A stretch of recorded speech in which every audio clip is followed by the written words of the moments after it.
வணக்கம். இன்றைக்கி நம்ம பார்க்க போகிற சமையல் என்னென்னு பார்த்தீங்கன்னா, அனுமார் ஜெயந்தி அன்றைக்கி செய்யக்கூடிய கருப்பு உளுந்து வடை எப்படி செய்யலாங்கிறத பார்க்கலாம். நான் இன்றைக்கி கருப்பு உளுந்தில் செஞ்சுருக்கேன்.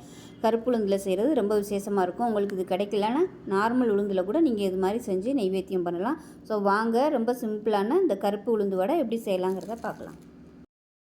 இப்போ ஒரு பவுல் எடுத்துக்கலாம். இதில் ஒரு கப் அளவுக்கு எந்த கப்பு வேணாலும் நீங்கள் எடுத்துக்கலாம். டம்ளரில் கூட அளந்துக்கலாம். நான் இந்த டம்ளரில் எடுத்திருக்கேன். இப்போ இந்த டம்ளரில் ஒரு கப் அளவுக்கு கருப்பு உளுந்து. இது கொஞ்சம் கம்மியாக இருந்ததுனால நான் வெள்ளை உளுந்தும் கொஞ்சம் சேர்த்து எடுத்திருக்கேன். நீங்கள் முழுசாக கருப்பு உளுந்து சேர்க்குறதுனாலும் சேர்த்துக்கலாம். நான் கம்மியாக இருந்ததுனால வெள்ளை உளுந்து எடுத்திருக்கேன். இது முழு உளுந்து. நீங்கள் உடச்ச உளுந்து பயன்படுத்துறதுனாலும் பயன்படுத்திக்கலாம். நான் இன்றைக்கி உருட்டு உளுந்து தான் எடுத்திருக்கேன். இப்போ அதை நல்லா கழுவி எடுத்துக்கலாம். நல்லா 3-4 தடவை கழுவி எடுத்துக்கலாம். இப்போ நல்லா ஒரு 3-4 தடவை கழுவியாச்சு. இப்போ தண்ணி ஊற்றி ஊற வச்சுக்கலாம். கருப்பு உளுந்துங்கிறதுனால இது 1.5 மணி நேரம் ஊறணும். நார்மல் உளுந்து எடுத்திங்கன்னா உங்களுக்கு 1 மணி நேரத்துலேயே ஊறிடும். இது தொளி உளுந்துங்கிறதுனால நல்லா ஒரு 1.5 மணி நேரம் ஊறினா தான் நல்லாயிருக்கும். இந்த வடை நார்மல் உளுந்துலேயும் பண்ணலாம், கருப்பு உளுந்துலேயும் பண்ணலாம். சாமிக்கு பிரசாதமாக பண்ணும்போது கருப்பு உளுந்தில் செய்யும்போது ரொம்ப விசேஷமாக இருக்கும். உங்களுக்கு எது கிடைக்குதோ நீங்கள் அதை வாங்கி நீங்கள் யூஸ் பண்ணிக்கலாம். இது 1.5 மணி நேரம் ஊறட்டும். ஊறினதுக்கப்புறம் பார்க்கலாம். இப்போ பருப்பு எல்லாமே ஊறிடுச்சு. இப்போ ஒரு ஜல்லடை எடுத்துக்கலாம். ஜல்லடை எடுத்துகிட்டு இது தண்ணி இல்லாமல் நம்ம வடித்து எடுத்துக்கணும்.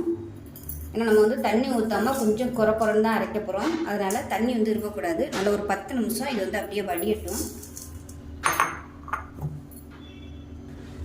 இப்போ தண்ணி நல்லா வடிஞ்சிருச்சு. இப்போ இது வடிஞ்சதுக்கப்புறமா ஒரு மிக்ஸி ஜாரில் சேர்த்துக்கலாம்.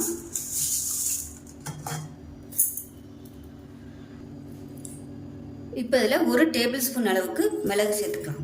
பொடி பண்ணிவிட்டு தனியாக சேர்க்குறனாலும் அரைச்சிட்டு சேர்த்துக்கலாம். இதோடு சேர்த்திங்கன்னா ஒன்று சொன்னாப்பில் எல்லாமே மிக்சிங் ஆயிரும். இப்போ இதில் உப்பு தேவையான அளவுக்கு சேர்த்துக்கலாம். இப்போ தான் தண்ணி ஊற்றாமல் நல்லா அரைச்சிட்டு பார்க்கலாம். இப்போ நல்லா அரைச்சாச்சு. ரொம்பவும் நைஸாக இல்லை, கொஞ்சம் பரப்பரன்னு இருந்தால் தான் இந்த வடைக்கு நல்லாயிருக்கும். இப்போ ஒரு பவுலில் சேர்த்துக்கலாம். கொஞ்சம் கூட தண்ணியே ஊற்றலை. ரொம்ப அப்படி கஷ்டமாக இருந்துச்சுன்னா ஒரு 1/2 டேபிள் ஸ்பூன் அளவுக்கு நீங்கள் தண்ணி சேர்த்துக்கோங்க.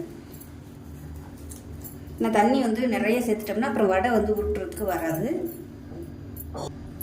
இப்போ இதில் 1 டேபிள் ஸ்பூன் அளவுக்கு அரிசி மாவு சேர்த்துக்கலாம்.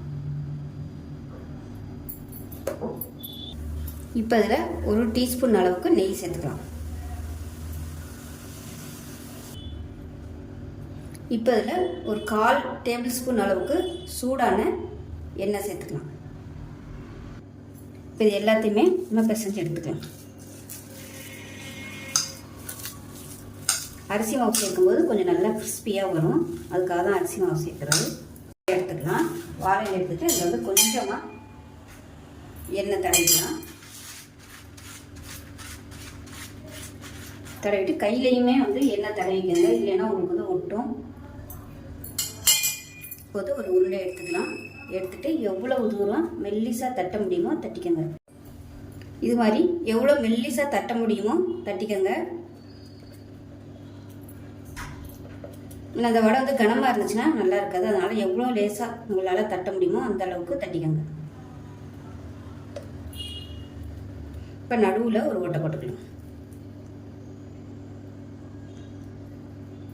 அவ்வளோதான். இப்போ எண்ணெய் நல்லா காஞ்சிட்ருக்கு. எண்ணெய் நல்லா சூடாயிருச்சு. நம்ம தட்டி வச்சுருக்கிறத எடுத்து அப்படியே எண்ணெயில் சேர்த்துடலாம். இப்போ ஒரு பக்கம் வெந்ததும் லைட்டாக தட்டி விட்டுக்கலாம். இப்போ இதே மாதிரி அடுத்ததும் தட்டி வச்சுட்டே போட்டுக்கலாம். மீடியமான ஃப்ளேமில் நல்லா வேக விட்டு எடுக்கணும். இப்போ போட்டது கொஞ்சம் அப்படியே பபிள்ஸ்லாம் அடங்கிருச்சு, எடுத்துடலாம். இப்போ இதே மாதிரியே எல்லாத்தையும் தட்டி பொரிச்சு எடுத்துகிட்டு பார்க்கலாம்.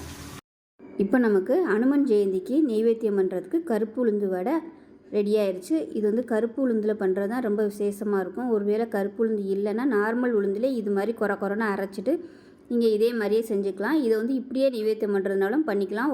7, 9, 11 அந்த மாதிரி வச்சுக்கோங்க.